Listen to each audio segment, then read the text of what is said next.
Chiefs, Dolphins. Going through what y'all need to know to make some money on this bitch. So let's get the picks real quick. We got the Chiefs 7-point road favorites and an over/under set at 50.5. I think there are two for sure bettable things in this game. Chiefs -7, under that 50.5. And that's pretty easy to be honest with you. Now they're not like the strong stuff that I talk about in other videos. But they're definitely both easily bettable for sure, as well as the Chiefs money line. Chiefs are going to win the game. So yeah, stick around. I'll tell you how and why. That's how it go down. So first we got the offense versus the defense. Injury wise, nothing on the Chiefs of any relevance, and on the Dolphins, both Landon Roberts, Kyle Van Noy list is questionable. I definitely care if Kyle Van Noy plays. I'm going to go ahead and assume he does.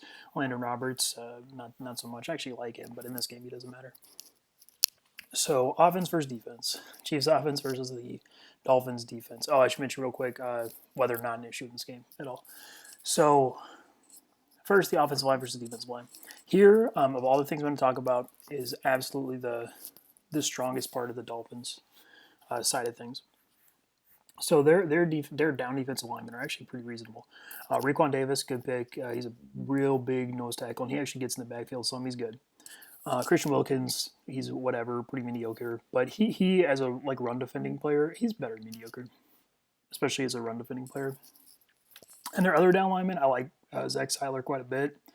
And you're going to see that the Chiefs interior, not very good. Patrick Mahomes and Andy Reid make them look a whole lot better than they are. And Austin Wiley, Austin Ryder, Nick Allegretti, all going to have issues pretty consistently throughout the game. But none of the Dolphins are like real penetrators, real difference makers. So the issues are only going to get so bad. They're not crazy. So then you talk about the edges. Again, probably advantage for the Dolphins. Very lightly, Shaq Lawson, one of the absolute best run defending edges in the game. And on the other edge, if Cal Van Noy plays, he's reasonable. Andrew Van Ginkel is a reasonable run defender. And the Chiefs' tackles are just not very good, especially as run blockers without. Well, Mr. Schwartz not really a good run blocker either. But yeah, Eric Fisher, Mike Rimmer is just okay. But again, you run into the same problem where the Dolphins don't make a ton of plays in the backfield. They're better on the edges, but when they've been really dominant in that respect is when they played a lot worse offensive lines, like the Rams game or last week was the Bengals, which is not the case here. The second level, Dolphins linebackers. I don't know, they're whatever mediocre, I guess. Especially in this game, Jerome Baker is fine. He's kind of in the Jalen Smith type of linebacker where he don't really make a lot of plays. He just kind of cleans stuff up at like an okay level. And the other one, so if it's Landon Roberts, like maybe it does matter because they were giving Kelvin Munson snaps last week, and he was not good against the Bengals. Now it didn't show up because the Bengals' offense was so bad, but he was very clearly showing things that the Chiefs are going to exploit if he actually gets on the field in this game. Just to mention that, and he might if Landon Roberts doesn't play, which is an issue for them. So yeah, the overall game just kind of whatever, nothing special because they just lack the advantage of the offensive line. But Andy Reid does do things that generate a good run game with the way he schemes stuff. So I don't want to write it off, but it's going to look like it did against the Broncos and some other games where the Chiefs are just kind of, they can move the ball a little bit on the ground, but it's nothing special. So then you talk about the pass game. Now here is where I get real issue for the Dolphins. The Dolphins do have a good pass defense, but that is not going to show up here. Reason being, the Dolphins' pass defense is so good because their corners are like really really good, especially Xavier Howard, and so a lot of teams just don't have receivers that can consistently get open. And B, because their scheme causes a ton of issues for anything but the best quarterbacks. Problem here, neither of those issues exist really. Patrick Mahomes has shown when he's played the Patriots before, and that he's fine. Now he is going to be limited by the Dolphins scheme. I don't want to go all the way out there with the Dolphins like pass defense being bad. It's just not going to be good enough to like truly limit Patrick Mahomes. Because yeah, he's shown when he plays the Patriots even earlier this year that he's fine. He's not great, but he's fine.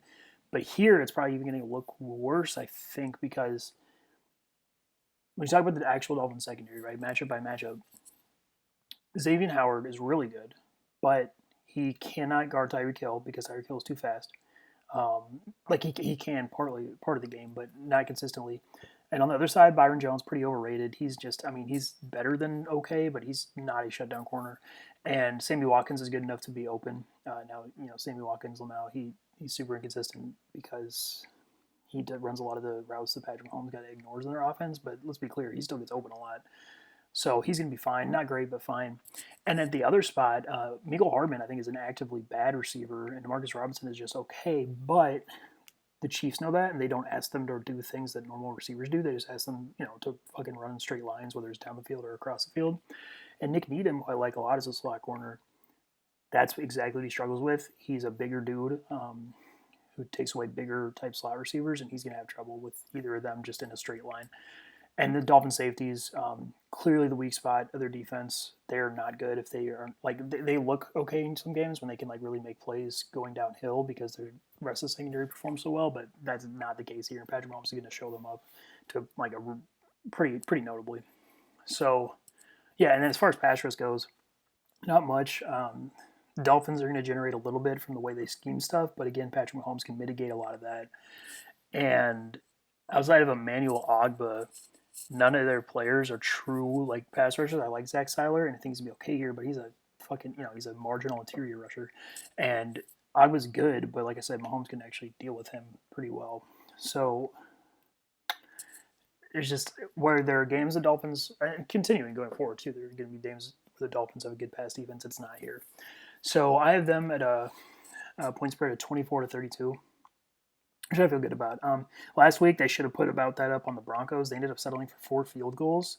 And you look what happened. I think a lot of that came down to, A, just kind of being unlucky, and B, the Broncos' type of defense and the way they constrict in the red zone is just better than the way the Dolphins do it, as well as Shelby Harris being a huge difference. Shelby Harris is a borderline elite interior player that the Dolphins are missing.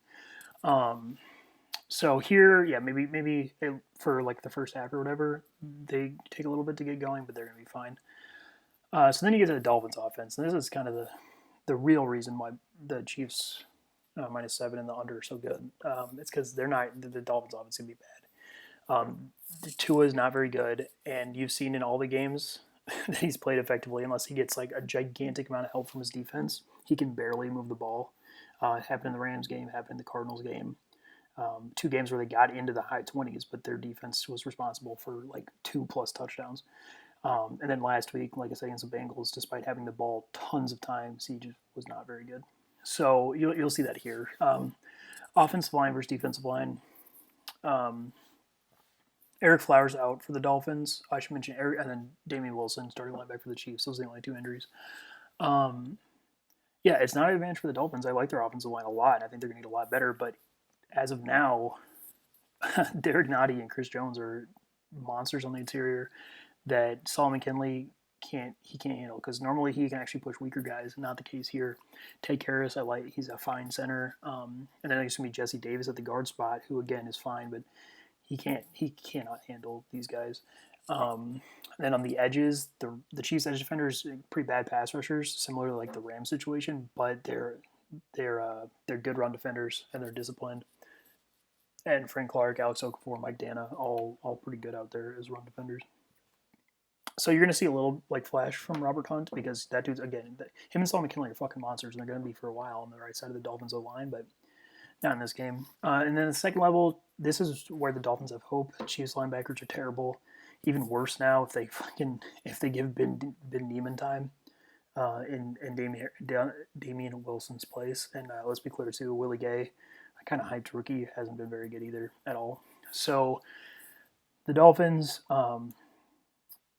yeah, they in terms of the overall run game, right? They have a chance at occasionally getting onto the open field because the Chiefs linebackers are bad, but you're talking about a ton of issues right at the line of scrimmage consistently, and Chris Jones can be in the backfield and controlling the line of scrimmage effectively every play, or well, as close to every play as a defensive tackle is ever going to get. So it's not good. And then the pass game, yeah. Pass rush first, Chris Jones, huge issue in the pass rush. And on the edges, I like Austin Jackson. I like Robert Hunt. But Frank Clark is at least strong enough to press Austin Jackson into the pocket, which is enough combined with Chris Jones on the interior to create issues. And on the other edge, I mean, Robert Hunt's just not a perfect pass protector by any means, so you can't just assume he's going to be clean in any given game. So that's not great, although that's not awful. And then the receivers, I've told you, unless I go through this with the Dolphins a lot, unless they're playing a bad secondary, their receivers don't get open. Devontae Parker, I don't know, he's fine, I guess, but he against Travarius Ward or L'Jarius Sneed, he is not going to be open with any level of frequency in this game. Now, can he make contested catches? Sure. Can he run slants? Okay, yeah, definitely. But he's not he's just super trash tier DeAndre Hopkins. Now he's still better than a ton of other receivers in the NFL, but and that was maybe bad phrasing, but like he's just whatever. And on the other side, Matt Collins cannot get open in this game. I like Jakeem Grant. I think they should use him more, but A, they don't, and B, he actually probably is going to be a little bit limited by. I think it's going to be L'Jarius Sneed. That's who played in the slot most of the last game, who was legitimately good. If you remember him from the first couple weeks of the season when he was kind of showing out, and that was legitimate. So you're just talking about enough pass rush to matter, weapons who aren't going to be consistently open, and Tua versus the defense. Tua's not good. He doesn't read defenses very well. He's willing to take chances downfield, which helps against the Chiefs, but that does not drive offense up and down the field with any level of consistency, and his ability to make decisions short is just like whatever at this point, unless they're like super obvious. And in this game, like I said, he's missing options that get open quickly with any level of frequency outside of Jakeem Grant. Jakeem Grant has shown, given that he's been that only option in their offense for like multiple weeks now, that he's not enough to drive offense by himself. So their overall pass game is just going to be mediocre, like at best probably. And if they do get in the red zone, again, you're just basically talking about hoping and praying for jump balls to Devontae Parker, which, go ahead, but that is not a high chance proposition because they're not going to be able to run the ball. And, who's scoring? Who's turning possessions into touchdowns for the Dolphins? So I have them at this point spread of 6-13. And frankly, this is something I mentioned the second, like last week. If this game gets to the second half and the Chiefs are up, I think they're going to be able to keep the ball away from the Dolphins just through their scheme for large chunks of the game, and it's just gonna get ugly. So yeah, that's why I think Chiefs -7 as the game goes on is pretty damn safe, and then the under as well, because I just think the Chiefs, they think the Dolphins are good enough to not like Jets them, so they just keep throwing the ball over and over again because they don't give a fuck, they're gonna win anyway. I think they think the Dolphins are good enough to that, but also the Dolphins aren't bad enough to just give that up anyway. So I feel good about both of those, but there is a chance that the Chiefs, like last week, do end up settling for multiple field goals, in which case -7 would get tough. But they're both pretty good. So Chiefs -7, under 50.5. And that is Chiefs Dolphins.